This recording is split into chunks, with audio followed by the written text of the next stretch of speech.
নমস্কার, আমি তপন জানা, এসলে PS wellness private limited distributor. একটা রেজাল্ট নিয়ে আপনাদের সামনে উপস্থিত হয়েছি। আমি রোগীর কাছ থেকে জেনে নেব ওনার কি সমস্যা হয়েছিল, কতদিন ধরে চিকিৎসাধীন ছিল এবং আমাদের ওষুধ কতদিন ধরে খাচ্ছে। আমার নাম দীনেশ মেকআপ। আমার কিডনির সমস্যা হয়েছিল। এইমসে দেখিয়েছি ডাক্তার, ব্যাঙ্গালোরেতেও দেখিয়েছি। ওনারা বলেছিল যে এর কোনো চিকিৎসা নেই। এই ওষুধটা 1 মাস খাওয়ার পর আগে সাইডে পেন হতো, এখন 1 মাস ওষুধটা খাওয়ার পর অনেকটা পেন কমেছে।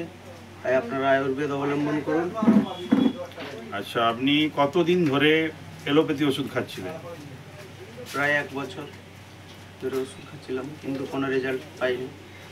ক্রিয়েটিন কত ছিল? ক্রিয়েটিনিন 2.3।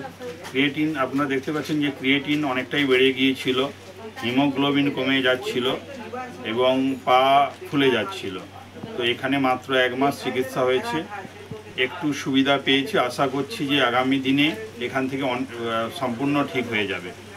তাই আমি আপনাদের বলবো যে আমাদের যে কোম্পানির সঞ্জীব স্যার যে ওষুধ বানিয়েছেন সাধারণ মানুষদের জন্য আপনারা ব্যবহার করুন এবং সুস্থ থাকুন। সবাইকে ধন্যবাদ।